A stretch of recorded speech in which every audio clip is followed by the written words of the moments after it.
ఈ కేసులో కీలక నిందితుడిగా ఉన్న ప్రభాకర్ రావు తన వాగ్మూలంలో పదే పదే మాజీ డీజీపీ మహేందర్ రెడ్డి అనిల్ కుమార్ పేర్లు ప్రస్తావించడంతో ఇప్పటికే మాజీ డీజీపీ మహేందర్ రెడ్డి స్టేట్మెంట్ను రికార్డ్ చేసింది. అయితే అసెంబ్లీ సమావేశాలు ముగిసిన అనంతరం ఫోన్ ట్యాపింగ్ కేసులో మరింత కీలక పరిణామం చోటు చేసుకునే అవకాశం ఉంది.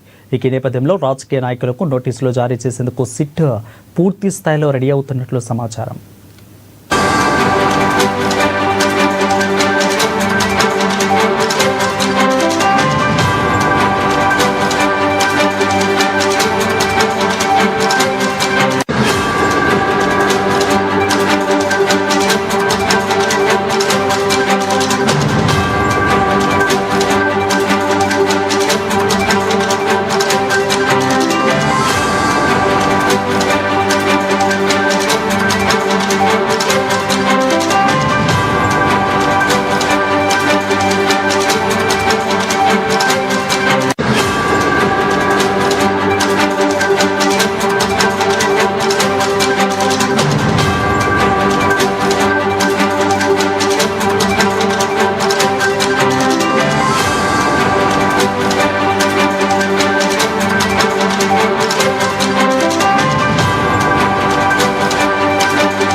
ఇక ఫోన్ ట్యాపింగ్ కేసులో కీలక పరిణామం చోటు చేసుకుంది. ఈ వ్యవహారంలో మాజీ ముఖ్యమంత్రి కేసీఆర్కు నోటీసులు జారీ చేయాలని ప్రత్యేక దర్యాప్తు బృందం నిర్ణయం తీసుకున్నట్లు సమాచారం.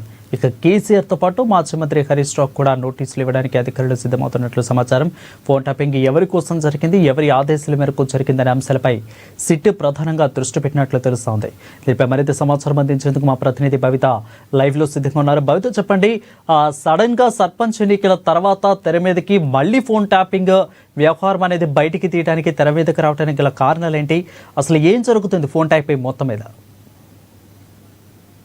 వరుణ్, రాష్ట్రంలో కీలక పరిణామం అయితే చోటు చేసుకున్నా చెప్పుకోవాలి. రాష్ట్ర వ్యాప్తంగా సంచలనం సృష్టించినటువంటి ఫోన్ ట్యాపింగ్ కేసులో మరొకసారి కీలక పరిణామాలు చోటు చేసుకుంటాయని చెప్పుకోవాలి. అయితే గత కొంతకాలంగా దాదాపు 20 నెలల కాలం గడుస్తుంది ఫోన్ ట్యాపింగ్ కేసు విచారణ జరగబట్టి. కానీ ఎక్కడ కూడా పూర్తి స్థాయిలో అంటే విచారణలో ఎక్కడ కూడా కీలక సూత్రధారులు కావచ్చు, ఇతరత్ర అంశాలకు సంబంధించి కావచ్చు, స్పీడప్ జరగట్లేదు అనే అంశాన్ని గుర్తించినటువంటి ప్రభుత్వం మరొక సిట్ బృందాన్ని కూడా ఏర్పాటు చేసింది.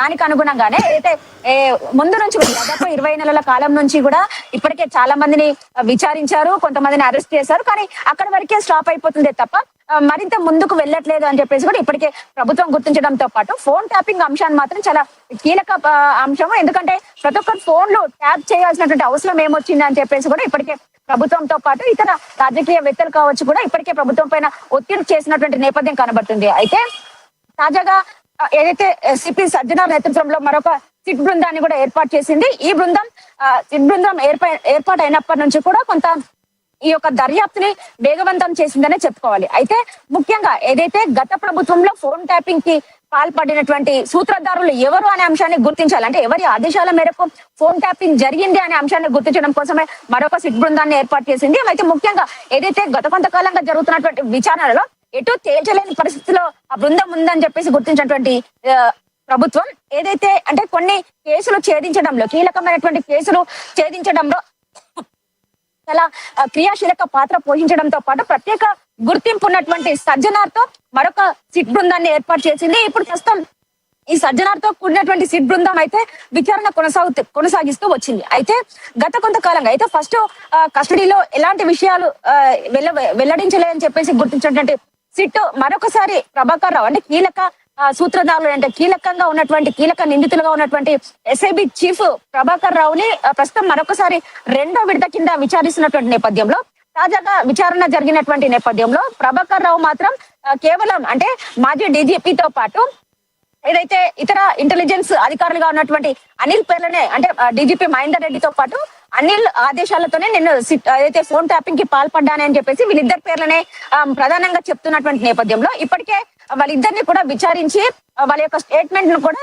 రికార్డ్ చేసింది. ఇంతే కాకుండా ఏదైతే పూర్తి స్థాయిలో గత ప్రభుత్వంలో ఉన్నటువంటి ఐపీఎస్ అధికారులు కావచ్చు, ఐఏఎస్ అధికారులు కావచ్చు, నిఘా వ్యవస్థలో పనిచేసినటువంటి ప్రతి ఒక్కరిని కూడా విచారించాలని చెప్పేసి ఇప్పటికే సిట్ గుర్తించినటువంటి నేపథ్యంలో తాజాగా ఏదైతే మాజీ సిఎస్ లాగా ఉన్నటువంటి సోమేష్ కుమార్ కావచ్చు, శాంతి కుమార్ కావచ్చు, అంతేకాకుండా కీలకంగా వ్యవహరించినటువంటి ముగ్గురు ఐఏఎస్ అధికారులు కావచ్చు, ఐపీఎస్ అధికారులు కావచ్చు, నిఘా టీమ్ లో ఎవరైతే పనిచేశారో వాళ్ళతో పాటు సాధారణ శాఖ అధికారిగా ఉన్నటువంటి రఘునందన్ తో పాటు మిగతా ఏదైతే ఇంటెలిజెన్స్ చీఫ్ గా వ్యవహరించినటువంటి నవీన్ చంద్ తో పాటు ఇంకా మరికొంత మందిని కూడా ఇప్పటికే విచారించి వాళ్ళ యొక్క స్టేట్మెంట్ కూడా రికార్డ్ చేసినటువంటి సందర్భం కనబడుతుంది. అయితే ఈ నేపథ్యంలోనే ఏదైతే నవీన్ చంద్ ని ఇప్పటికే 2 సార్లుగా విచారించడంతో పాటు అనిల్ కుమార్ ని కూడా 2సారి విచారించి వాళ్ళ యొక్క స్టేట్మెంట్ కూడా రికార్డ్ చేసింది. అయితే ఇప్పటి వరకు సిఎస్ లుగా ఉన్నటువంటి శాంతి కుమార్ కావచ్చు అంటే గత ప్రభుత్వ హయాంలో శాంతి కుమార్ కావచ్చు, సోమేష్ కుమార్ కావచ్చు, వీళ్ళందరినీ విచారించినటువంటి నేపథ్యంలో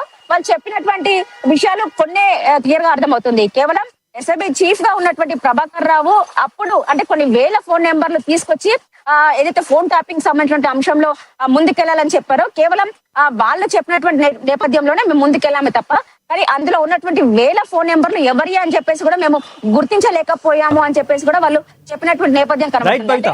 కొన్ని అంటే రైట్ అయితే మాజీ సీఎం కేసీఆర్ కి హరీష్ రావు కూడా నోటీసులు ఇచ్చేందుకు కూడా సిద్ధమవుతున్నట్లు తెలుస్తోంది. దీంట్లో అసలు ఎంతవరకు వాస్తవం ఉంది?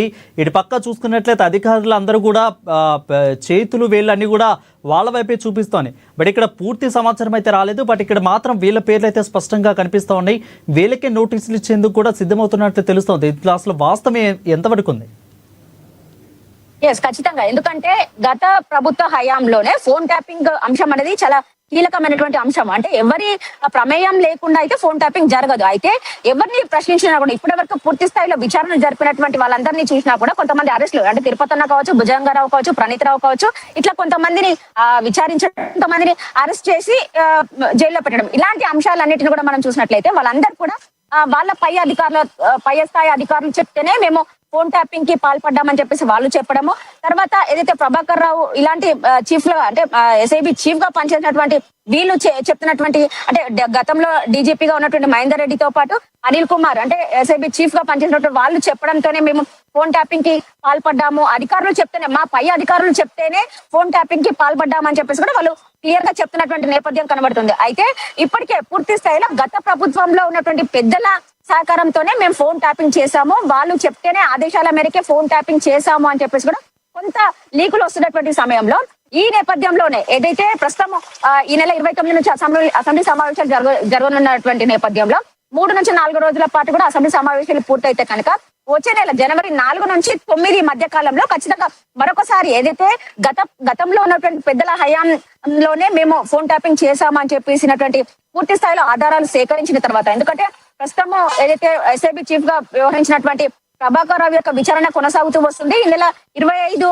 ఈవినింగ్ 10 o'clock వరకు కూడా వాళ్ళ యొక్క విచారణ సమయం ఉన్నటువంటి నేపథ్యంలో ఇప్పటికే కొన్ని కీలక ఆధారాలు సేకరించడంతో పాటు మరొక 3 రోజులు సమయం ఉన్నటువంటి నేపథ్యంలో మరిన్ని ఆధారాలను సేకరించడం, ఇప్పటికే ప్రభాకర్ రావు చెప్తున్నటువంటి వాళ్ళందరి యొక్క స్టేట్మెంట్ అంటే వాళ్ళ ముందే, అంటే ప్రభాకర్ రావు ముందే అతను చెప్తున్నటువంటి ఎవరైతే ఉన్నారో, అంటే నేను ఎవరు చెప్తే వాళ్ళు ఫోన్ ట్యాపింగ్ చేశానని చెప్పేసి కొంతమంది కీలకమైనటువంటి పేర్లు చెప్తూ వస్తున్నారో వాళ్ళ ముందే వీళ్ళని విచారించడము, ఇవన్నీ కీలకమైనటువంటి అంశాలు, అంటే ఆధారాలు సేకరించిన తర్వాత ఖచ్చితంగా గత ప్రభుత్వంలో ఉన్నటువంటి పెద్దల హయాంతోనే ఏదైతే ఫోన్ ట్యాపింగ్ కి పాల్పడ్డామని చెప్పేసి కీలకమైనటువంటి అంశాలను తీసుకొచ్చి దాని తర్వాత వాళ్లకు ఏదైతే గతంలో ఉన్నటువంటి వాళ్ళు కీలకమైనటువంటి వాళ్ళు కేసీఆర్ తో పాటు హరీష్ రావు వీళ్ళు చెప్తేనే ఫోన్ ట్యాపింగ్ కి పాల్పడ్డామనే అంశాన్ని కూడా ఖచ్చితంగా విచారణలో సేకరించిన తర్వాత ఏదైతే ముందస్తుగా ఏదైతే సిట్ ఎప్పుడైతే కొత్తగా ఏర్పాటు చేసిందో సిపి సజ్జనార్ నేతృత్వంలో ఏర్పడినటువంటి సిట్ కొంత దూకుడుగా వ్యవహరించేటువంటి అవకాశం ఉన్న నేపథ్యం కనబడుతుంది. అసెంబ్లీ సమావేశాలు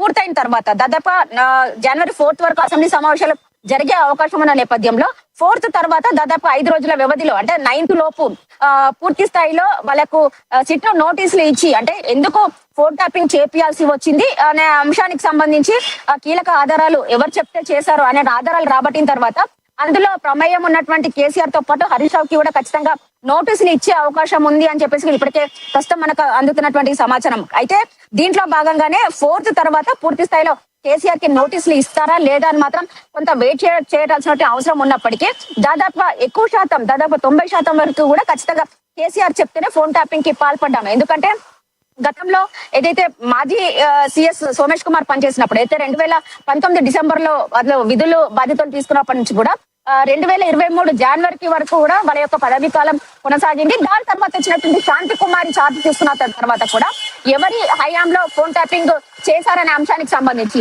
మాజీ సిఎస్ ని విచారణ చేసినప్పుడు దాదాపు నవంబర్ 1 నుంచి 2023 డిసెంబర్ లో అసెంబ్లీ ఎలక్షన్స్ జరిగాయి. అయితే ఆ నేపథ్యంలోనే అసెంబ్లీ ఎలక్షన్ కి సంబంధించి ఏదైతే ప్రచారం జరుగుతున్నటువంటి సమయంలో కావచ్చు, ఇతరత్ర అంశాలకు సంబంధించి కావచ్చు, అయితే నవంబర్ 1 నుంచి 15 వరకు జరిగినటువంటి ఫోన్ ట్యాపింగ్ నెంబర్ల అన్నిటినీ కూడా సోమేష్ కుమార్ ముందుంచి వాళ్ళ యొక్క స్టేట్మెంట్ రికార్డ్ చేయడం జరిగింది. అయితే ఈ అంశాలన్నిటికీ సంబంధించి కూడా పూర్తి స్థాయిలో అప్పుడు జరిగినటువంటి అయితే స్టేట్మెంట్స్ రికార్డ్ చేస్తున్నారో వాళ్ళు ఇచ్చినటువంటి స్టేట్మెంట్ల ఆధారంగానే కూడా ఖచ్చితంగా కేసీఆర్ కి కావచ్చు, హరీష్ రావు కావచ్చు, ఖచ్చితంగా వీళ్ళు చెప్తేనే పూర్తి స్థాయిలో ఏదైతే ఫోన్ ట్యాపింగ్ కి పాల్పడ్డామని చెప్పేసి కీలక అంశాలను సేకరించిన తర్వాత మాత్రం వాళ్ళకి ఖచ్చితంగా నోటీసులు ఇచ్చే అవకాశము లేకపోలేదు. ఎందుకంటే ఇప్పటికే ఫోన్ ట్యాపింగ్ అంశము చాలా సున్నితమైనటువంటి డేటాను సేకరించేటువంటి సమయంలోనే ఆ డేటా మిస్ అయిందని చెప్పేసి గుర్తించినటువంటి ప్రభుత్వము ఫోన్ ట్యాపింగ్ జరిగింది అని చెప్పేసి కూడా గుర్తించడంతో పాటు అప్పటి నుంచి కూడా ఇప్పటికీ విచారణ కొనసాగించడము, ఒకవైపు ఇటు ప్రభుత్వాలు కావచ్చు, ఇతరత్ర వాళ్ళందరూ కూడా